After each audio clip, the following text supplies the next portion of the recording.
Dear retailers, మనం ఈ వీడియోలో మెయిన్ వ్యాలెట్లో ఉన్న అమౌంట్ని మనీ ట్రాన్స్ఫర్ చేసుకోవడం ఎలాగానే తెలుసుకుందాం. జస్ట్ ప్యానల్ ఇలా ఓపెన్ అవ్వగానే మీకు ఇక్కడ ఆప్షన్స్లో డైరెక్ట్ మెయిన్ వ్యాలెట్లో చూడండి, నా దాంట్లో 303 రూపీస్ ఆఫ్ అమౌంట్ అనేది కనిపిస్తుంది. ఓకేనా, ఇప్పుడు నేను దీంట్లో నుంచి జస్ట్ 100 రూపీస్ అంటే ఛార్జెస్ పోను ఎంత పడుతుందో 100 రూపీస్ జస్ట్ మీకు ఎలా చేసుకోవాలనే ప్రాసెస్ గురించి చెప్తున్నాను. సో ఇప్పుడు ఏంటంటే మనం ఇలా ఆప్షన్స్ కనిపించినప్పుడు ఇందులో మనకు money transfer modular okay option చూడండి, మనీ ట్రాన్స్ఫర్ మోడల్. దీని మీద క్లిక్ చేయగానే ఇక్కడ మనకు మనీ ట్రాన్స్ఫర్ అనే ఆప్షన్ ఉంటుంది. సో దీని మీద క్లిక్ చేయగానే ఇక్కడ రిమిటర్ మొబైల్ నెంబర్, సో మీరు కొత్తది రిమిటర్ మొబైల్ నెంబర్ ఇస్తే సో ఓటీపీ వెళ్తుంది. ఓకేనా, ఆల్రెడీ ఎగ్జిస్టింగ్ అయినదైతే కనుక సో మీరు జస్ట్ మొబైల్ నెంబర్ ఎంటర్ చేసి చూసుకోవచ్చు. సో మీకు ఇప్పుడు ఫస్ట్ ఒక మొబైల్ నెంబర్ యాడ్ చేసి చూపిస్తాను నేను, కొత్త అకౌంట్ ఎలా యాడ్ చేసుకోవాలనేది. సో యాడ్ న్యూ బెనిఫిషరీ, ఇక్కడ ఏం చేయాలంటే mobile number, so mobile number enter చేసి యాడ్ న్యూ బెనిఫిషరీ కొట్టగానే సో నేను ఆల్రెడీ ఓటీపీ అనేది ఇంతకుముందు ఇచ్చున్నాను కాబట్టి ఆ మొబైల్ నెంబర్ మీద, సో మళ్ళీ నాకు ఇక్కడ ఓటీపీ అనేది అడగడం లేదు.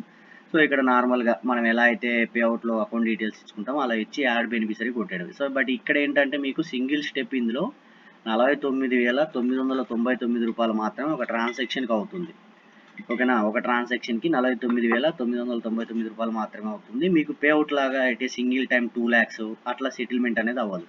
అది కూడా ఒక మొబైల్ నెంబర్ మీద ఒక రోజుకి 1,00,000 రూపాయలు మాత్రమే ట్రాన్స్ఫర్ అనేది అవుతుంది. ఓకేనా, జస్ట్ ఈ డీటెయిల్స్ అన్ని ఇచ్చిన తర్వాత సో వెరిఫై కొట్టండి. వెరిఫై కొట్టిన తర్వాత యాడ్ బెనిఫిషరీ కొట్టగానే మనకు బెనిఫిషరీ అనేది యాడ్ అయిపోతుంది.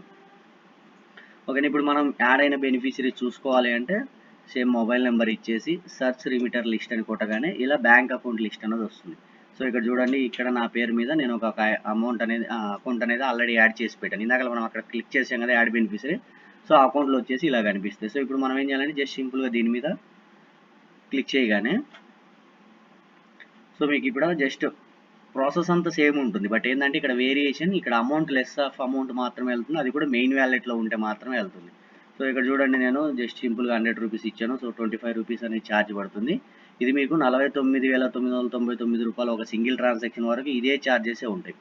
ఓకేనా, ఇక్కడ కూడా సెటిల్మెంట్ అని పెట్టండి. పెట్టగానే మీకు ట్రాన్స్ఫర్ అమౌంట్, సో ఇక్కడ ఒకసారి మళ్ళీ డీటెయిల్స్ మనల్ని చూసుకోమంటుంది. అంటే మీరు కరెక్ట్ అకౌంట్ సెలెక్ట్ చేసుకున్నారా, అది మనం కొంత జనాలు మనల్ని కన్ఫ్యూజ్ పెడతా ఉంటారు, ప్లస్ తొందర పెడతా ఉంటారు. సో అట్లాంటి టైంలో ఏం చేయాలంటే మనల్ని ఒకసారి మళ్ళీ రీవెరిఫికేషన్ కోసం అనమాట. సో వన్స్ నేను ఒకసారి మళ్ళీ చెక్ చేసుకొని సో సబ్మిట్ డీటెయిల్స్ కొట్టగానే so please wait your request has been sent for server అని చెప్పేసి వస్తుంది. సో మనం అలా కొంచెం వెయిట్ చేయగానే సో ఆటోమేటిక్గా డన్ సక్సెస్ఫుల్ వచ్చింది చూడండి. సో మనీ ట్రాన్స్ఫర్ అనేది సో కస్టమర్కి వెళ్ళిపోయినట్టు. సో ఇక్కడ మీరు చూసుకుంటే ఒకసారి మీకు ఇది ఇమ్మీడియట్గా పెండింగ్ అనేది చూపిస్తుంది. సో మీరు ప్రింట్ మీద కొట్టండి, ప్రింట్ మీద కొట్టగానే మీకు ఇలా ప్రింట్ ఆప్షన్ వస్తుంది చూడండి, సక్సెస్లోకి మారిపోతుంది. సో అక్కడ పెండింగ్ ఉందని ఇమీడియట్గా మీరు పెండింగ్, కొంతమంది అనుకుంటా ఉంటారా నాకు ఇంకా పెండింగే చూపిస్తుంది సక్సెస్ అవ్వలేదేమో. సో ప్రింట్ మీద క్లిక్ చేసి ఫస్ట్ ఫైండ్ అవుట్ చేయండి అది సక్సెస్ అయిందా పెండింగ్ అయిందని, మీకు స్టేటస్ అక్కడ కనిపిస్తుంది. లేదు మీకు ఇంకా అంత కన్ఫర్మేషన్ కావాలి అనుకుంటే జస్ట్ మళ్ళీ మనీ ట్రాన్స్ఫర్ మోడలర్ మీద క్లిక్ చేసి మనీ ట్రాన్స్ఫర్ లిస్ట్ మీద మళ్ళీ క్లిక్ చేయండి. సో ఇప్పుడు చూడండి, అదే ట్రాన్సాక్షన్ని మళ్ళీ మనం ఓపెన్ చేస్తున్నాం, మళ్ళీ చూస్తున్నాం. సో ఆటోమేటిక్గా సక్సెస్లోకి మారిపోయింది. ఓకేనా, పెండింగ్ ఉన్నంత మాత్రాన పెండింగ్ కాదు. సో ఎవరికైనా ఎమర్జెన్సీ టైంలో మనీ ట్రాన్స్ఫర్ చేసుకోనికి ఇది యూజ్ అవుతుంది.